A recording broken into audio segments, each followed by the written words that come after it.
Listo, doc. Entonces, como ya lo mencionó el doctor, el día de hoy vamos a hablar acerca de toxoplasmosis ocular. Mi nombre es Andrea Costa, soy residente de segundo año de la Pontificia Universidad Javeriana. Entonces, pues dentro de la charla vamos a hablar primero acerca de unas generalidades, después posteriormente hablaremos acerca de la epidemiología, del ciclo del parásito, de la transmisión, la fisiopatología, su presentación clínica, el diagnóstico y tratamiento. Entonces, en cuanto a generalidades, tenemos que la toxoplasmosis es una zoonosis producida por el parásito Toxoplasma gondii, que es un protozoo intracelular obligado de la subclase Coccidia. Es la causa más importante de retinocoroiditis infecciosa. Tiene una distribución universal. Tenemos que el gato pues, es el hospedero definitivo en el cual se realiza el ciclo sexual y el humano es el huésped intermediario en el cual vamos, pues aquí se va a realizar en el ciclo asexual. Este toxoplasma es el principal agente causal de discapacidad visual en inmunocompetentes. Tenemos que en cuanto a la epidemiología en Estados Unidos, 6 casos por 10.000 nacidos vivos. En Sudamérica tenemos 18 por 10.000 nacidos vivos. En África 20 a 24 por 10.000 nacidos vivos. Y en Colombia la infección congénita está alrededor de 4.500 recién nacidos cada año. En pacientes inmunocompetentes tenemos 3 nuevos casos por cada 100.000 habitantes por año. Y en pacientes inmunosuprimidos de 7.000 a 10.000 casos nuevos. En cuanto a Colombia, las infecciones reportadas de toxoplasmosis ocular se estima que el 20% son de origen congénito. En la toxoplasmosis ocular adquirida, pues esta representa el 10% de los primeros episodios. En el 70% de los casos son indeterminados y en otros países la prevalencia se distribuye entre el 23% en toxoplasmosis ocular adquirida, un 14.6% de toxoplasmosis congénita y un 61.9% de indeterminada. En esta gráfica de un review de la doctora de la Torre, de 10 años de aportes investigativos en Colombia, se concluyó que la toxoplasmosis es la primera causa de uveitis en Colombia, en un 39.8% de los casos. Es la causa más frecuente de uveitis posterior, en un 67.2%. La infección congénita pues, es la segunda causa de ceguera infantil en nuestro país. 3 de 100.000 habitantes presentan lesiones retinocoroideas. La agudeza visual pues, estaba seriamente comprometida en una ceguera legal, es decir, menos de 20/200 en casos inactivos, en un 37.8%. Y ya para ver la prevalencia en cuanto a zonas, se obtuvo que la mayor prevalencia de toxoplasmosis congénita se encontraba en Florencia, Caquetá y en Armenia, Quindío, en 3 y 6, pues, respectivamente, por 1.000 nacidos vivos. Acerca del parásito, aquí podemos ver en esta gráfica que nos muestra pues, acerca de su distribución mundial. Entonces tenemos que en el hemisferio norte predominan cepas altamente clonales y a nivel de Sudamérica tenemos un conjunto diverso de genotipos menos comunes que muestran mayor evidencia de recombinación de cepas que son mucho más virulentas. Entonces aquí vamos a encontrar que el parásito tiene 3 estados de infección: el taquizoíto o trofozoíto, que es el responsable de la fase aguda de la enfermedad. Estos causan destrucción tisular inflamatoria al proliferar. Son capaces de invadir prácticamente todos los tipos de células de vertebrados y pues aquí se multiplican en una vacuola llamada la vacuola parasitófora. Ya el bradizoíto pues se encuentra dentro de los quistes tisulares y permanecen inactivos en el hospedero.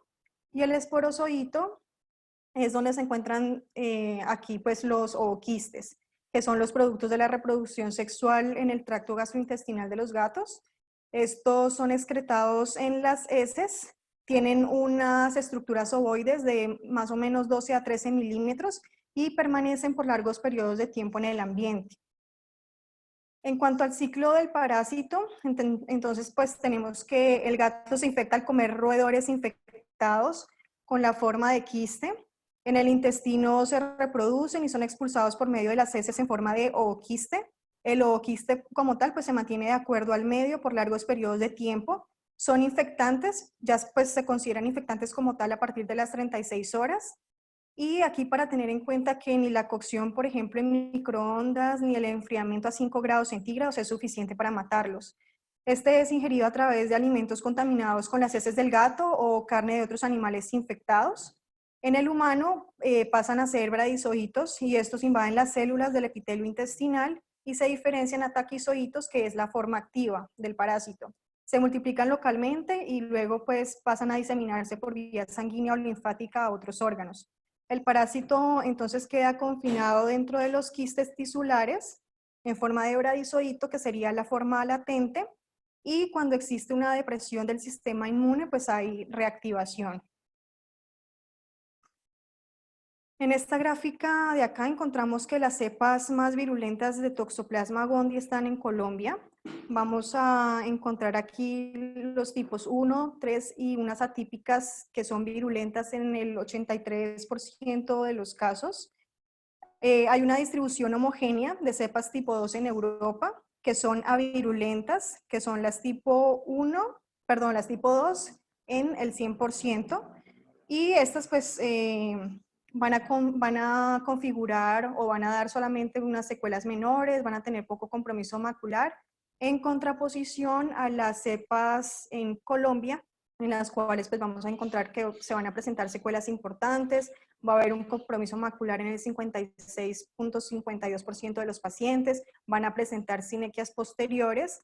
Y en cuanto a la toxoplasmosis congénita, pues van a encontrarse el mayor tamaño de lesiones, lesiones pues múltiples de acuerdo a su número, y vamos a encontrar pues también lesiones a nivel cerebral en un 53%. En cuanto a los factores de virulencia del parásito, pues aquí tenemos varios de los cuales se están estudiando. Este parásito pues mira a qué receptores se puede pegar para hacer la vacuola parasitófora y manipular así el sistema inmune. En Colombia, pues en un estudio realizado por la doctora de la Torre, se relacionaron las roptrias, que estas son las que confieren al parásito virulencia y lo hacen penetrar, y se destacan aquí los miembros de la familia ROP16 y ROP18, que son los que generan como tal compromiso ocular. Entonces aquí tenemos el ROP16, que es el que fosforila y activa la transcripción del STAT3 y el 6, y estos pues conducen a la producción de citoquinas alteradas y a una respuesta inflamatoria severa. El ROP18, que es el que vamos pues a tener asociado con una mayor reacción inflamatoria ocular. Aquí también en este estudio se determinó la importancia del péptido 2017 de la proteína P30 de la superficie del parásito en la producción del estímulo que interviene en la respuesta humoral. En cuanto a la fisiopatología, vamos a tener que el toxoplasma invade todas las células humanas excepto las no nucleadas, o sea, los eritrocitos. Va a generar una destrucción tisular completa que depende del desarrollo de inmunidad tanto celular como humoral, y va a generar una destrucción tisular que puede ocurrir en sitios donde el acceso a anticuerpos circulantes es limitado, como al nivel del sistema nervioso central y el ojo. En cuanto a la respuesta inmunológica del huésped, aquí vamos a tener que la cepa de Toxoplasma tipo 2, que es la que predomina en Europa y Norteamérica, estas inducen una respuesta de tipo TH1 y TH17, que tienen una respuesta protectora donde predomina la acción del interferón gamma y una respuesta proinflamatoria de la interleuquina 17, que limita la proliferación del parásito, y los macrófagos peritoneales y alveolares pues van a fagocitar el toxoplasma. La lisis de las células infectadas por toxoplasma, ya en el caso de las mediadas por el TH2, que son pues el mecanismo de respuesta que tenemos en Colombia, este no llega a eliminar los parásitos intracelulares, entonces pues permite una proliferación descontrolada de estos y pues unas lesiones aún más severas. Entonces, acá me faltó decirles que también pues está estudiando el VEGF y la interleuquina 5, que están asociados pues con recurrencias. En cuanto a la transmisión, los principales medios de contagio pues van a ser por ingestión. Vamos a tener por agua, por productos cárnicos contaminados, Los ooquistes en el ambiente, pues estos van a contaminar vegetales que van a ser infectados por las heces de los gatos, que son pues liberadas al ambiente y estos alimentos pues se van a contaminar con estos ooquistes. La carne cruda, que contiene los quistes tisulares del parásito.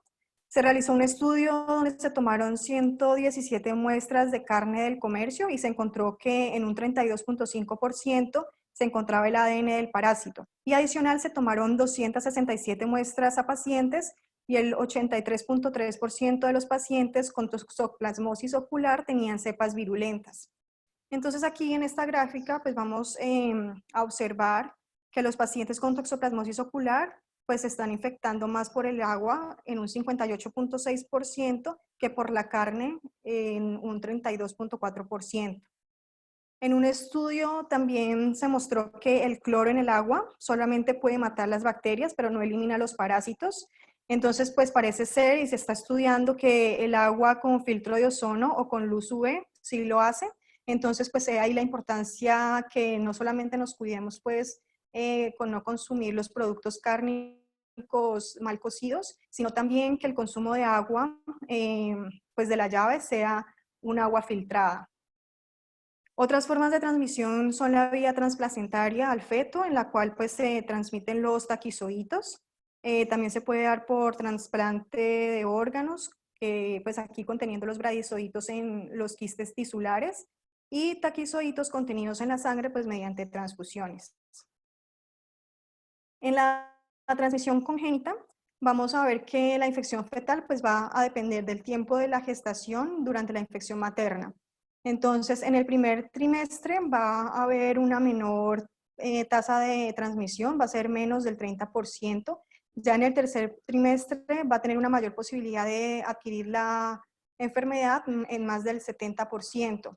Pero si se adquiere la infección fetal en las primeras semanas de edad gestacional, pues estas van a tener mayor severidad, incluso pues ocasionando lesiones cerebrales y oculares. Y ya en el tercer trimestre puede incluso pasar subclínica. La infección puede producir lesiones oculares en el 15%. En cuanto a la clínica, pues vamos a ver que esta puede producir síntomas inespecíficos. La infección puede incluso cursar asintomática, puede presentar afectación sistémica, produciendo fiebre, adenopatías. Ya en un compromiso más grave puede producir pericarditis, insuficiencia ventricular o ventilatoria. Y a nivel del compromiso ocular, pues que vamos a ahondar en esto más adelante, va a producir lesiones retinocoroideas, puede generar discapacidad visual o ceguera. En cuanto a la toxoplasmosis congénita, pues la mayoría van a ser asintomáticos, pero puede presentar un compromiso sistémico, presentando anemia, rash, trombocitopenia, hepatitis, encefalitis, miocarditis. Aquí vamos a ver de manera característica la tétrada de Sabin, que va a cursar con hidrocefalia o microcefalia, con calcificaciones intracraneales, convulsiones y retinocoroiditis en el 10%.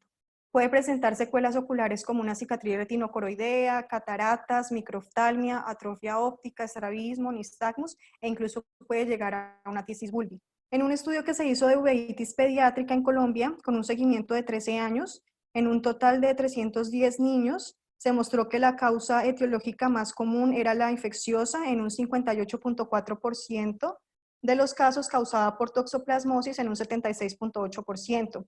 Y pues para denotar aquí que este parásito tiene predilección por el sistema nervioso central.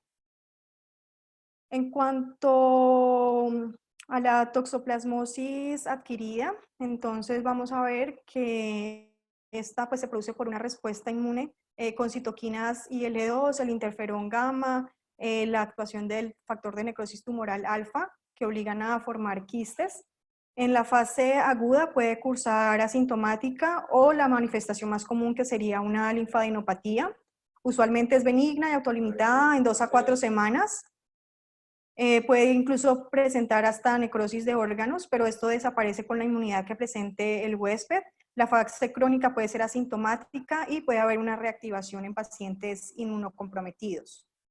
En cuanto a la enfermedad recurrente, 2/3 de los pacientes van a presentar recaídas en la primera y tercera década de la vida. Las recurrencias en pacientes colombianos en promedio se dan de 2 recaídas cada 11 años, en un 13 a 39% de los casos. Esta pues es unilateral, sin embargo ambos ojos pueden tener cicatrices coriorretinianas. Hay 3 teorías en las cuales están la liberación del parásito de los quistes intrarretinianos, una respuesta autoinmune en respuesta a antígenos de la retina como el antígeno S, y una reinfección con una cepa diferente del parásito. En cuanto a las lesiones, pues vamos a encontrar un foco adyacente en el borde de una cicatriz retinocoroidea. La más representativa pues es una lesión muy grande, redondeada de pequeñas lesiones satélites, y vamos a encontrar también lesiones en sitios distantes de la lesión primaria o en el ojo contralateral.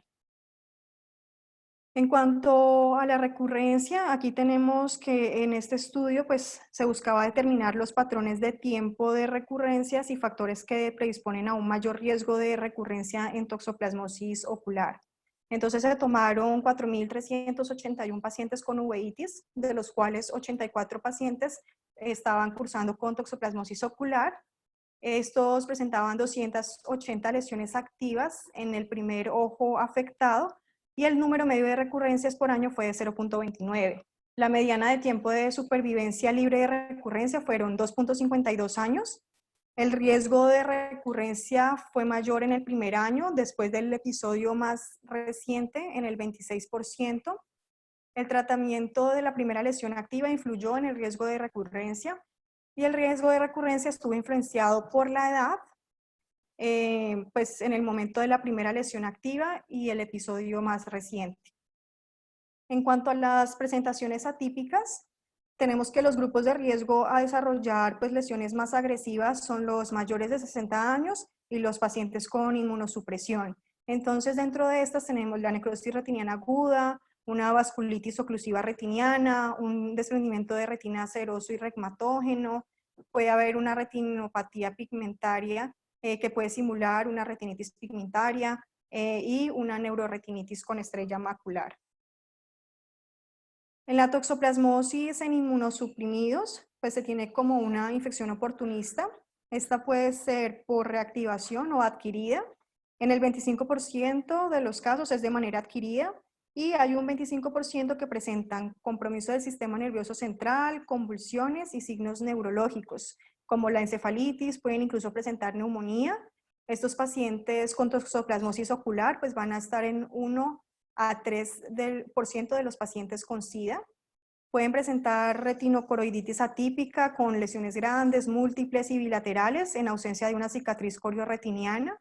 Pueden presentar envainamiento vascular, vitreitis y uveitis anterior, e incluso una panoftalmitis y celulitis orbitaria.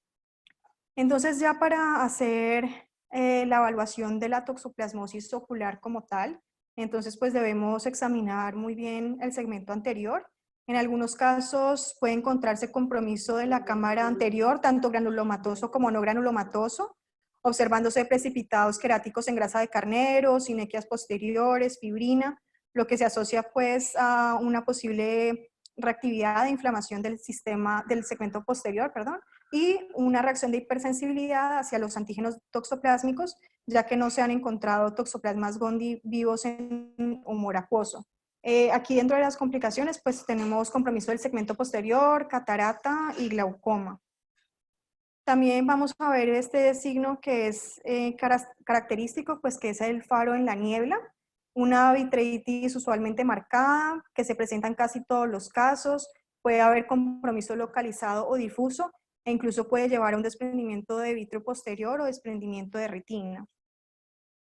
Dentro de las lesiones, pues en el fondo de ojo podemos observar la lesión típica con exudado amarillento, grisáceo, circundada por un borde con edema retiniano, al lado de una lesión antigua cicatrizada con áreas de hipo e hiperpigmentación y bordes nítidos. El tiempo de curación, pues aquí va a depender del tamaño, el tratamiento y la inmunidad del paciente. Ya en cuanto a la cicatriz, pues las lesiones retinocoroideas con el pasar de los días delimitan mejor sus bordes, la vitreitis disminuye y el centro pues, de la lesión se eleva presentando una decoloración blanco grisácea o café, y posteriormente pigmentándose los márgenes cediendo actividad y pues así se forma la cicatriz como tal. Aquí vamos a ver que se puede presentar en una proliferación vitreoretiniana, gliosis, shunts vasculares y membrana neovascular coroidea. En cuanto al compromiso vascular, se ha descrito tanto cerca de la lesión como en porciones más periféricas, pues típicamente encontrándose revestimiento difuso o segmentado de los vasos, principalmente venosos, dado esto por los depósitos de anticuerpos en la pared de estos vasos. Al afectarlos a nivel arterial, pues ya se da la arteriolitis de Chiari-Leis, que se caracteriza por presencia de exudados en la pared vascular, sin fuga ni oclusión, evidenciada pues en una angiografía fluoresceínica. Dentro de las complicaciones en este estudio cubano de 128 pacientes, se encontró que la complicación más frecuente en 46%, en 46 pacientes, que sería el 35.9%, fue la cicatriz macular, y pues en orden de frecuencia en 14 pacientes, es decir, el 10.9%, presentaban opacidades vítreas, y el resto, pues en igual proporción, en el 1.6%, presentaban glaucoma secundario, catarata, edema macular quístico y membrana epirretinal. Dentro del diagnóstico diferencial, pues aquí tenemos en esta tabla los posibles diagnósticos diferenciales de toxoplasmosis, como el citomegalovirus, la toxocariasis, la TBC. Entonces aquí pues lo que debemos de evaluar es si presenta lesiones focales, si son difusas, si tiene retinitis primaria o coroiditis primaria y el estado del vitreo para poder pues así hacer un diagnóstico más preciso. Aquí vamos a ver un diagnóstico diferencial en cuanto a etiología. En infecciosa pues vamos a ver causas bacterianas como la sífilis, tuberculosis, virales como el citomegalovirus, fúngicas como la candidiasis y parásitos como el toxocara. En las no infecciosas, pues vamos a tener asociadas con enfermedades sistémicas como la enfermedad de BC y sarcoidosis y otras que pues no están asociadas con enfermedad sistémica. En cuanto al diagnóstico, es netamente clínico, se realiza pues en más del 80% de los casos. Los síntomas de la toxoplasmosis ocular activa pues van a depender de la localización, el grado y la extensión de la inflamación ocular. Si hay compromiso del segmento posterior e inflamación del segmento anterior, pues vas a presentar dolor, enrojecimiento, fotofobia. Si hay compromiso del segmento posterior, pero sin inflamación del segmento anterior, el paciente puede referir miodisopsias, que son las llamadas moscas volantes. Puede referir visión borrosa, disminución de la agudeza visual y metamorfopsias, que es la distorsión de las imágenes.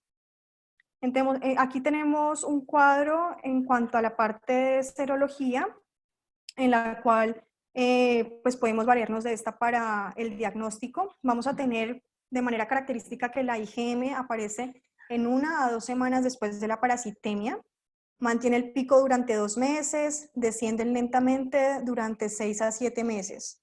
La IgA, pues su formación es parecida a la IgM, su duración es de 4 a 6 meses, y la IgG se forma en 1 a 2 semanas posterior a la IgM, se eleva muy lentamente hasta alcanzar el pico a los 2 a 4 meses y permanecen elevadas durante 12 a 24 meses y permanecen pues positivas durante toda la vida.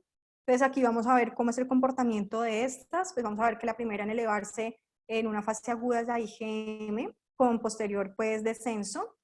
La IgA también pues se comporta de manera similar a la IgM y pues aquí ya vamos a ver que la IgE va a elevarse hasta alcanzar pues una meseta y va a seguir presentándose pues positiva durante el resto de la vida.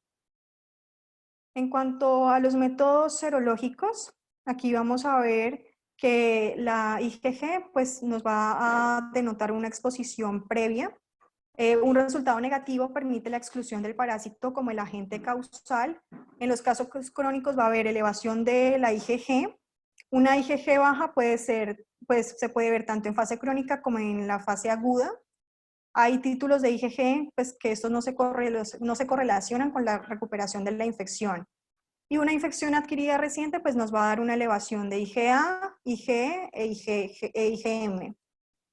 En cuanto a la confirmación definitiva, pues vamos a tener que demostrar la presencia del parásito en cultivo in vitro, que puede ser cultivo peritoneo de ratón o PCR ELISA.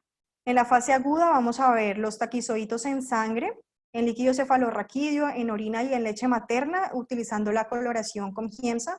Y en una fase crónica vamos a utilizar la coloración de hematoxilina de eosina y el ácido periódico de Schiff, y vamos a utilizar también coloración con plata para visualizar los quistes.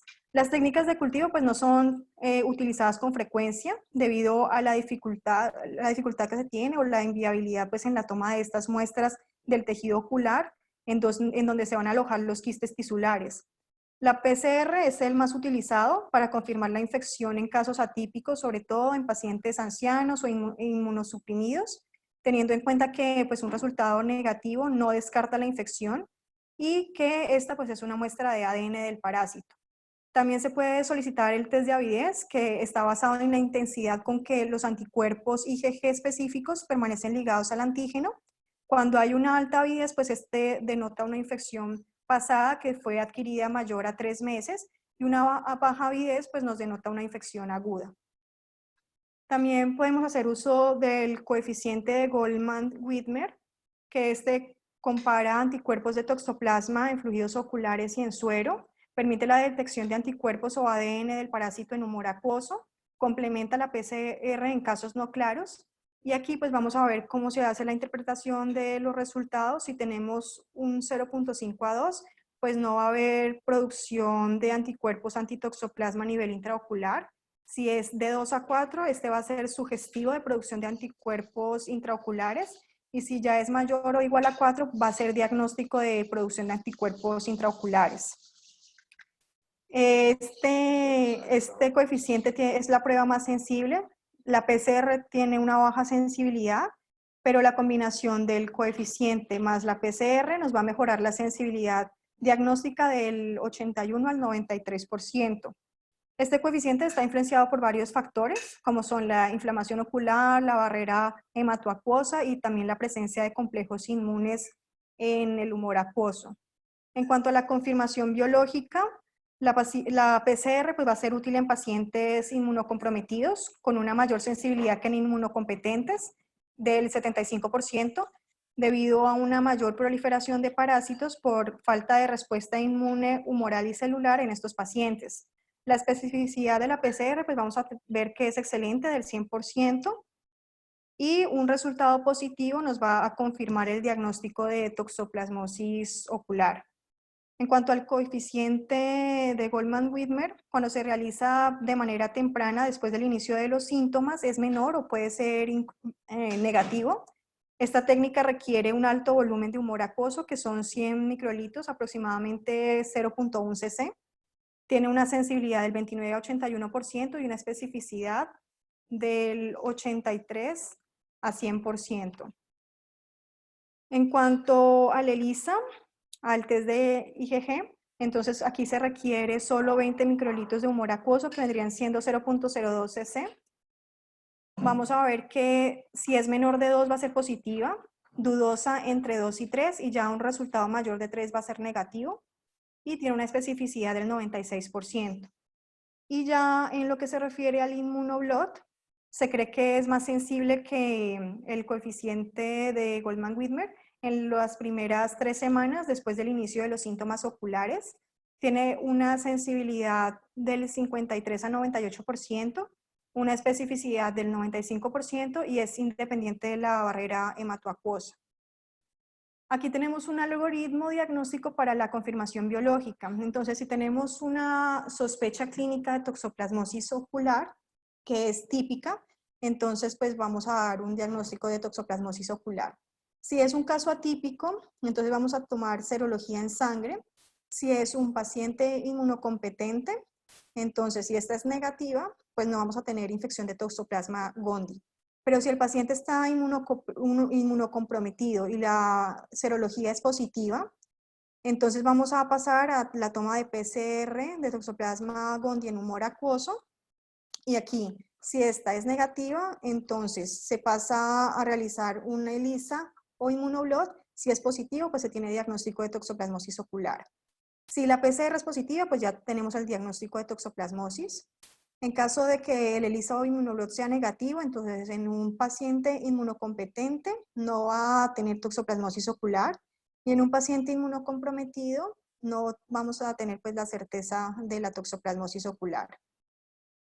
Y aquí pues la muestra de humor acuoso pues se va a tomar por función de la cámara anterior.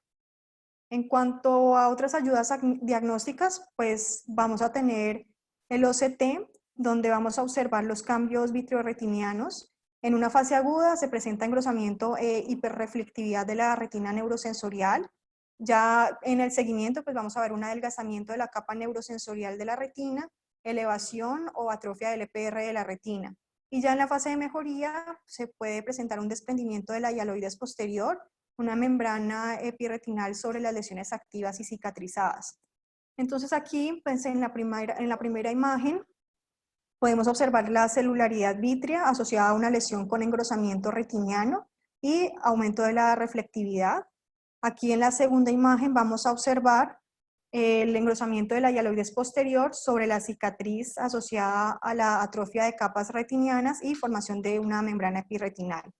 Y ya en la tercera imagen, en la fase de mejoría, vamos a ver que se ve la hialoides posterior engrosada y a este nivel pues vamos a ver un desprendimiento de vítreo posterior.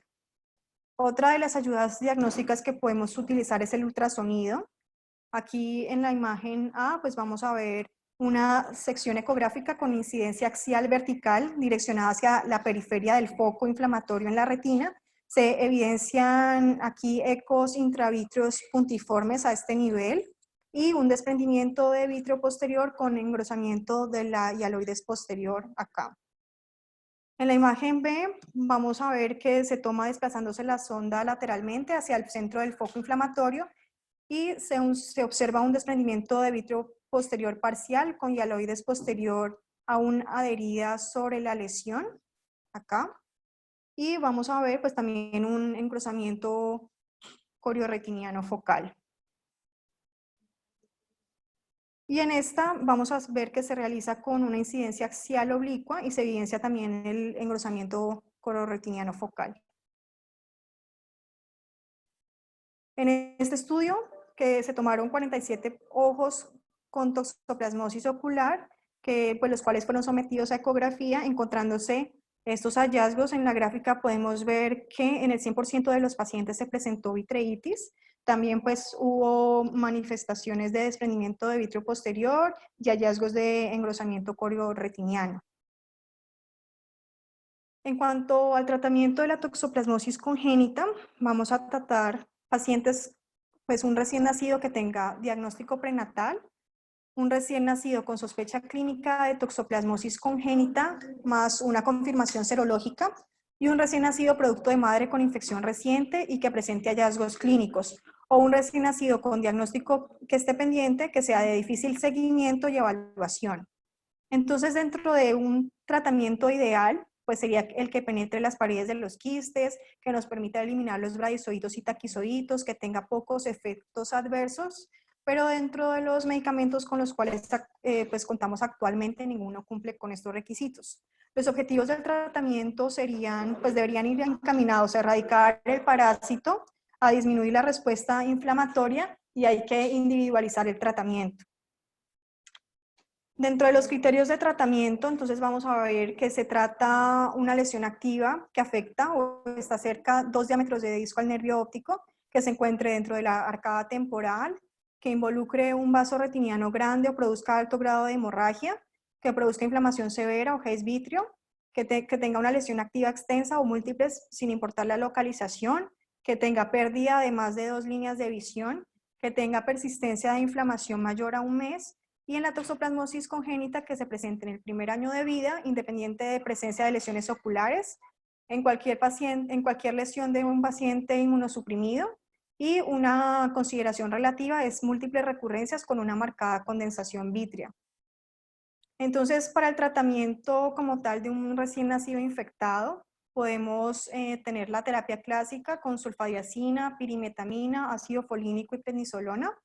Entonces aquí la sulfadiazina pues puede causar hemólisis en niños con deficiencia de glucosa 6-fosfato deshidrogenasa, puede prolongar la vida media de la fenitoína y aquí entonces podemos hacer una sustitución por clindamicina pues para evitar esos efectos adversos.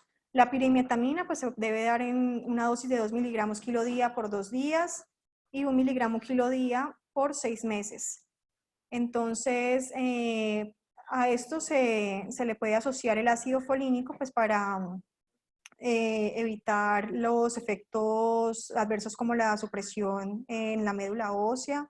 El ácido folínico se da 10 miligramos 3 veces por semana y se puede adicionar prednisolona a 1 miligramo kilo día durante 1 a 2 meses si hay coriorretinitis o una proteinorraquia. Entonces, en cuanto al tratamiento de la embarazada, vamos a ver que en el primer trimestre se administra espiramicina más sulfadiazina, porque la pirimetamina pues, es teratógeno en el primer trimestre. Se puede usar ya después de las 18 semanas. En el segundo trimestre vamos a administrar espiramicina, sulfadiazina, pirimetamina y ácido folínico. Y ya en el tercer trimestre la espiramicina más la pirimetamina más el ácido folínico.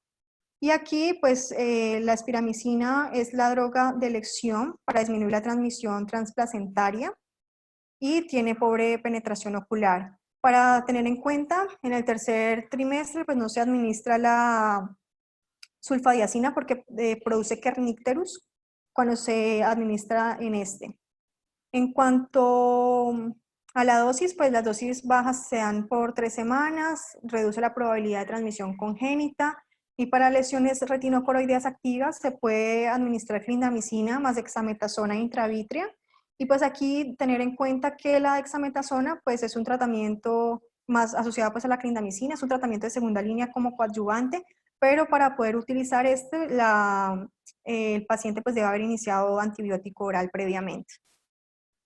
En cuanto a la terapia clásica, pues aquí en Colombia tenemos problemas para su uso por no disponibilidad de pirimetamina sola ni de la sulfadiazina. Tenemos que la pirimetamina se da una dosis de carga de 75 a 100 miligramos día por 2 días. La dosis de tratamiento es 25 a 50 miligramos día. Esta pues tiene como efectos adversos la supresión de la médula ósea que es reversible. Aquí se debe tomar un cuadro hemático pues para seguir a estos pacientes cada semana idealmente y se debe interrumpir el tratamiento si las plaquetas están por debajo de 100.000 o tiene unos leucocitos menores de 4.000.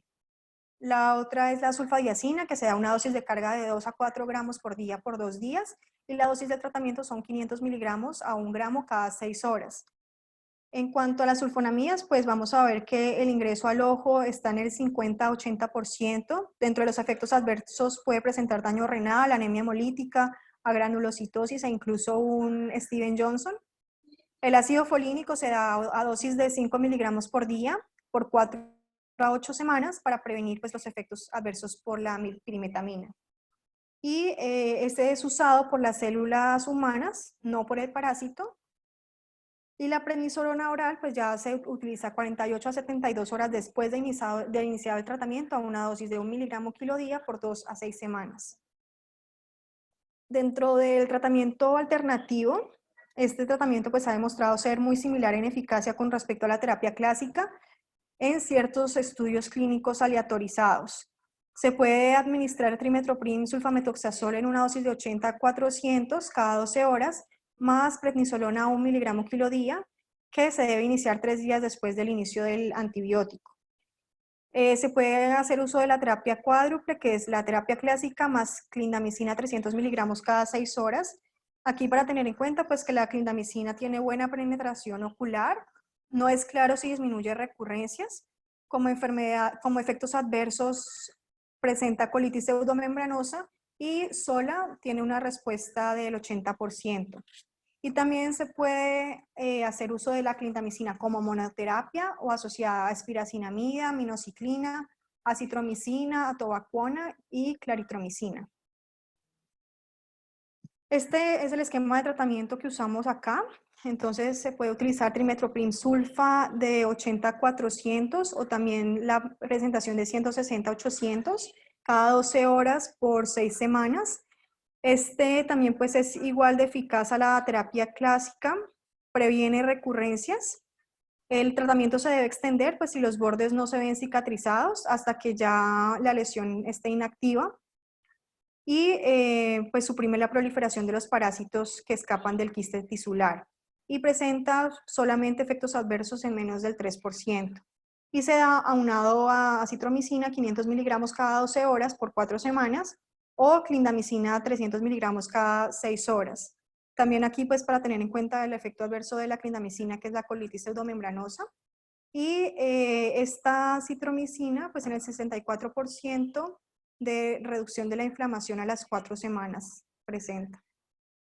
Se pueden hacer también uso de los corticoides si presenta potencial daño de agudeza visual, si tiene compromiso del polo posterior, del nervio óptico, si presenta una vitreitis severa.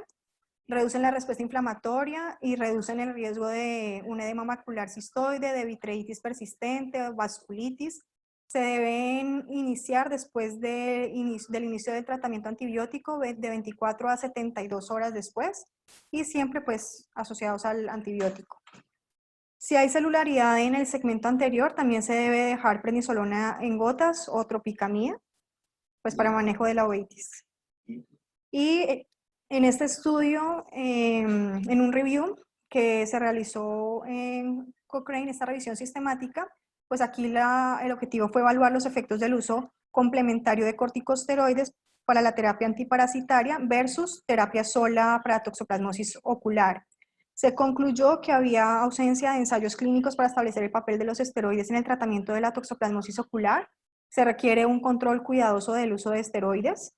Y el momento del inicio de los esteroides, la dosis y la duración del uso pueden determinarse de forma individualizada, dependiendo de la presentación, la gravedad de la inflamación causada por el parásito y el estado inmunitario pues, subyacente de la persona. Otro tratamiento es el intravitrio, que lo tenemos como segunda línea. Produce menor toxicidad y efectos adversos por ser una terapia local. Se debe administrar pues, en pacientes con reciente infección por toxoplasma, con una IgM elevada. Se recomienda en estos pacientes el manejo sistémico sobre el intravitrio. Aquí la clindamicina y la dexametasona pues, tienen alta penetrancia celular y buen manejo de la infección. Otra posibilidad es la clindamicina con triamcinolona junto a tratamiento antiparasitario sistémico como tratamiento alternativo con menos toxicidad y efectos secundarios menores. Y pues estas no son todavía terapias estandarizadas. En este estudio se administró clindamicina en esta dosis más dexametasona cada semana o cada 4 semanas. Aquí pues se buscaba administrarlo en pacientes intolerantes al antibiótico vía oral, en contraindicación a antibiótico vía oral, por ejemplo, en pacientes embarazadas, en falta de respuesta a antibiótico oral, en manejo combinado con terapia vía oral para evitar o limitar daño del nervio óptico y la fobia, y pues demostró que era efectivo anatómica y funcionalmente. Entonces aquí después de un periodo de seguimiento de 24 meses se vio la resolución de la retinocoroiditis toxoplásmica que se logró en todos los casos con un número medio de inyecciones de 3.6 y un intervalo medio de 15.5 días. Acá en este estudio retrospectivo, pues en el que se evaluó el resultado clínico en 2 grupos, tenemos el grupo número 1, que son pacientes que recibieron manejo sistémico con pirimetamina, sulfadiazina y prednisolona combinado con tratamiento intravitrio, y el grupo 2, que fue solamente tratamiento intravitrio sin manejo sistémico. Entonces aquí pues no se observaron diferencias estadísticamente significativas. La resolución de la inflamación aguda se logró en todos los casos en ambos grupos. No hubo casos recurrentes en el grupo 1 y solamente hubo uno en el grupo 2 y no se registraron eventos adversos oculares o sistémicos. Aquí tenemos otro estudio acerca del manejo de toxoplasmosis ocular severa con clindamicina intravítrea y triamcinolona, que fue un reporte de 22 casos en el que se buscó determinar la eficacia del uso secuencial de clindamicina triamcinolona intravítreas en el tratamiento de la toxoplasmosis retinal severa y de la toxoplasmosis atípicas difusas. Entonces, este fue un estudio prospectivo con una muestra de 22 ojos, los cuales pues se había diagnosticado toxoplasmosis retinal severa, que fueron manejados con clindamicina intravítrea de 4.5 miligramos, seguida una semana después de la aplicación de triamcinolona intravítrea de 4 miligramos. Dentro de los resultados, el 82%, es decir, 18 pacientes presentaron mejoría de la agudeza visual, el 9% se estabilizaron y el 9%, es decir, 2 pacientes empeoraron después del tratamiento. Y sin tratamiento, el 74% presentaron una visión menor a 20/200. Luego del tratamiento, 54% estaban por encima de 20/50. Y aquí no se reportaron casos de hipertensión ocular.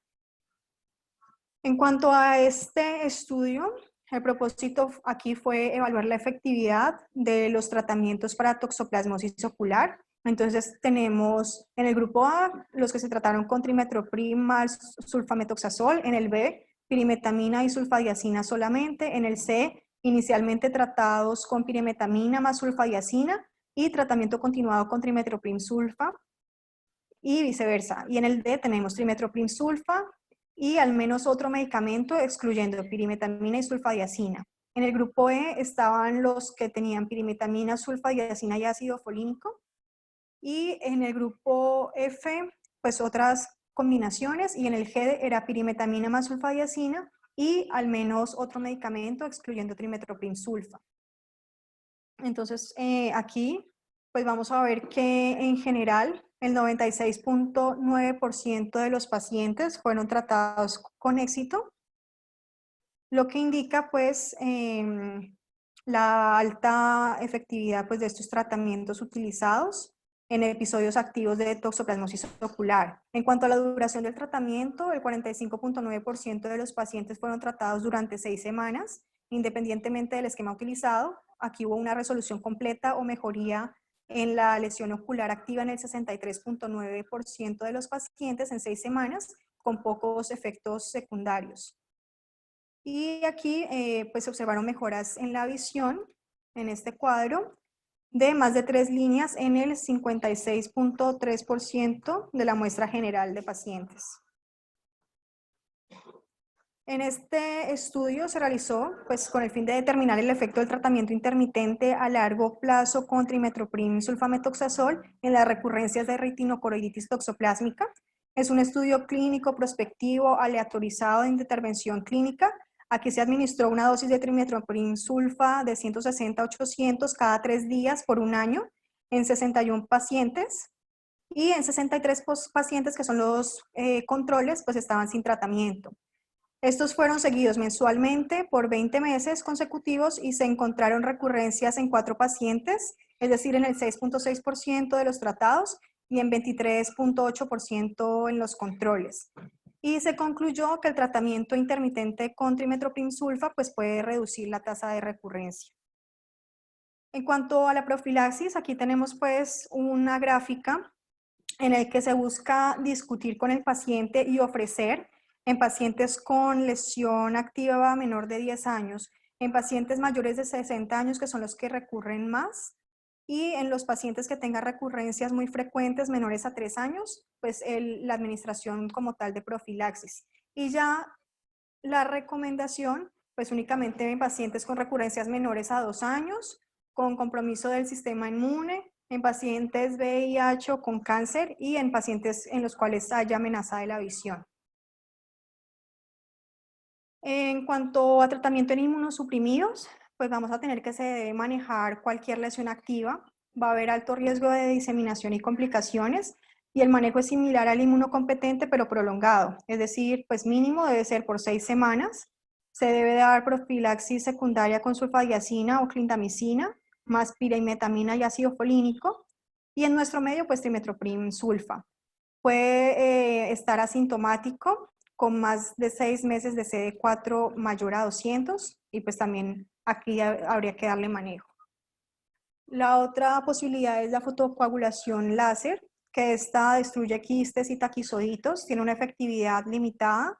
Dentro de sus indicaciones están las recurrencias durante el embarazo, intolerancia al antibiótico por vía oral, lesiones resistentes, y otra terapia puede ser la crioterapia, que se puede utilizar en lesiones periféricas con opacidad de medios. Otra de las posibles terapéuticas es la vitrectomía vía pars plana, que está indicada en membrana epiretinal, en la tracción vitreoretiniana, en vitreitis, en un desprendimiento de retina. Pues, lo que busca es retirar la carga antigénica, los factores inmunes y las células inflamatorias del vítreo. Aquí tenemos que es un estudio de la India, donde evaluaban los resultados anatómicos y funcionales de la vitrectomía pars plana para remoción de la membrana inflamatoria en una toxoplasmosis cicatrizada. Pues para tener en cuenta, la membrana epirretiniana es una de las causas importantes de disminución de agudeza visual en pacientes con infección de toxoplasmosis curada. Esta cirugía debe realizarse también sin inflamación, por lo menos un periodo mínimo de 3 meses con ausencia de esta. En este estudio se evaluaron 4 pacientes. En el caso número 1 vamos a ver que tenía una agudeza visual inicial de movimiento de manos, donde presentaba una lesión con compromiso macular.